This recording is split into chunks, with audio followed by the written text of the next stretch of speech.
गाईस, नमस्कार. आम्ही बनवतो आज शेवग्याच्या शेंगाची भाजी. त्याच्यासाठी मी शेवग्याच्या शेंगा पाण्यामध्ये उकळायला टाकल्या जरा आणि 2 बारकाले मिडियम साईजचे कांदे मी भाजून त्याला फ्राय करते आणि त्याच्यामध्ये मी थोडंसं लसणाच्या कांड्या आणि लसणाच्या कळ्या आणि अद्रक खोबरं त्यातच मी फ्राय करून घेते.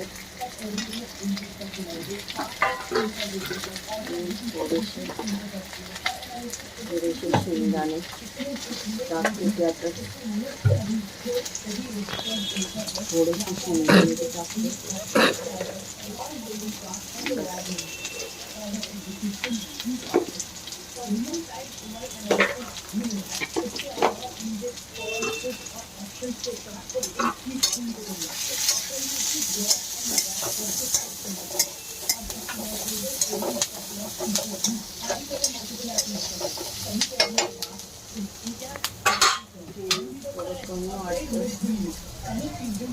थोडा अजून टाकते 2-3 ठेव.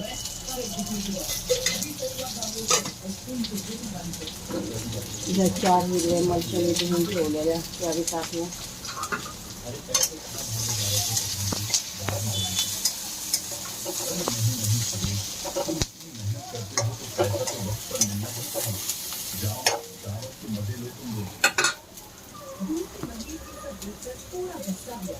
आणि त्याच्यामध्येच मी 1 टमाटर बी टाकते. कापून नाही टाकणार, मी वाटूनच टाकणार म्हणजे टेस्ट जरा होईल.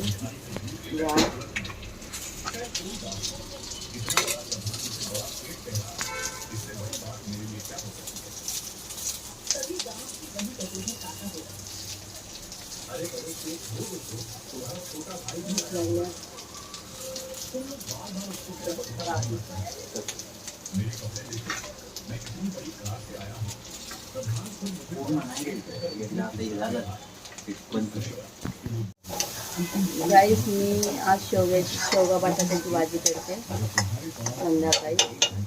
आता याच्यामध्ये तेल गरम केलं, मी तेलामध्ये जिरं टाकलं आणि जिऱ्यामध्ये मी हा वाटलेला मसाला टाकला. याच्यामध्ये मी काय टाकलंय, खोबरं, थोडेसे शेंगदाणे, लसूण, अद्रक, कांदा आणि टमाटर बी मी त्यातच वाटून घेतलाय भाजून. कारण का टमाटर असं आमच्याकडे कोण खात नाही, कच्चा म्हणजे भाजीचा असं कापून टाकलेलं. मी फ्राय करते मसाला आणि मी शेवग्याच्या शेंगा ज्या उकडल्यात ना त्याच्या पाण्यामध्येच मी बटाटा आणि शेवगा उकडला, त्याच पाण्यामध्ये मी मसाला धुवून घेईल. मी याच्यामध्ये हळद टाकते.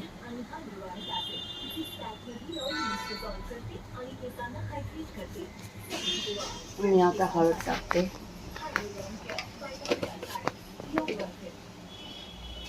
चवीच्या हिशोबाने चवीप्रमाणे मीठ टाकते. मी मीठ थोडं मसाल्याला टाकलेलं, थोडं शेवग्याला टाकलेलं, त्याच्यामुळं आता थोडं कमी टाकते. आणि हिरवी मिरची मी 4 वाटून टाकलेल्या, थोडीशी मिरची पावडर टाकते कारण तिखटच बरं. मिरची हळदी पावडर टाकते.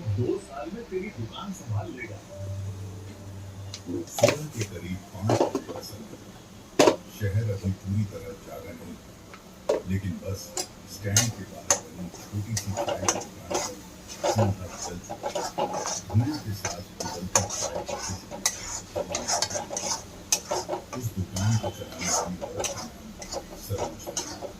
उम्र लगभग 40 साल, चेहरे पर थकान की गहरी लकीरें, हाथों पर जलने के निशान और आंखों में एक ही सपना, अपने बेटे को इतना पढ़ाना कि उसे कभी गरीबी के आगे सिर न झुकाना पड़े। दुकान के एक कोने में बैठा 15 साल का अमन पुरानी किताब खोलकर पढ़ रहा था। तभी एक ग्राहक हंसते हुए बोला, अरे सरोज, लड़के को इतना क्यों पढ़ा रही हो? 2 साल में तेरी दुकान संभाल लेगा। जिसकी माँ चाय बेचती हो वो अफसर नहीं बनता। अमन ने किताब बंद कर दी और नीचे देखने लगा, लेकिन सरोज ने बिना नाराज हुए मुस्कुराकर जवाब दिया। मेरे बेटे का भविष्य तुम्हारी सोच से बड़ा है। ये सुनकर सब फिर हंसे। उस दिन स्कूल जाते समय अमन के मन में वही बातें चलती थीं। ये समझते हुए कि उसका मजाक है।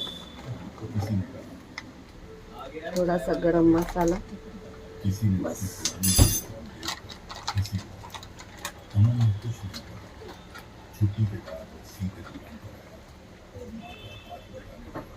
रात को जब दुकान बंद हुई तो सरोज ने अपनी पुरानी डिब्बी खोली जिसमें दिन भर की कमाई रखी थी। सारे पैसे गिनने के बाद आज भी बस इतना ही है। फिर उसने आधे पैसे घर के राशन के लिए अलग रखे और बाकी अमन की स्कूल फीस दी। अमन ने देखा कि माँ ने अपने लिए दवा नहीं खरीदी। उसने पूछा, "माँ, दवा क्यों नहीं?" पहले दिन पढ़ाई से आता मी मेरी तबीयत याच्यामध्ये ते शेवग्याच्या शेंगा आणि बटाटा हेले उडायला लागले। फीस जमा नहीं हुई तो परीक्षा में बैठने नहीं दिया। अमन उदास होकर चल दिया। उसने कागज माँ के सामने रखा। सरोज ने पढ़ा। शेंगा कुछ देर तक बटाटा रात भर वह सो नहीं सका। अगली सुबह उसने अपनी शादी की बची हुई एकमात्र चांदी की पायल निकालकर सुनार को बेच दी। बदले में जितने पैसे मिले उनसे फीस जमा कर दी। जब अमन को पता चला तो उसकी आंखें भर आई। उसने कहा, बेटा, गहने फिर आ सकते हैं, लेकिन अगर पढ़ाई छूट गई तो जिंदगी भर पछताना पड़ेगा। समय बीत गया। अमन दिन में स्कूल जाता, शाम को चाय की दुकान संभालता और रात को स्ट्रीट लाइट के नीचे बैठकर पढ़ता। कई बार बिजली चली जास्तीच जाती पातळ झाले, पण आम्हाला भातावर खायचंय। मी काय आज चपाती भाकरी काय नाही करणार। आते उसे देखते और कुछ दया से कुछ ताने देकर आगे बढ़ जाते। लेकिन मी उसकी त्याच्यावर आंखों 2 मिनिटं झाकून ठेवून त्याला चांगलं उकळू देते। एक दिन शहर के एक बड़े अधिकारी चाय पीते थे। छोट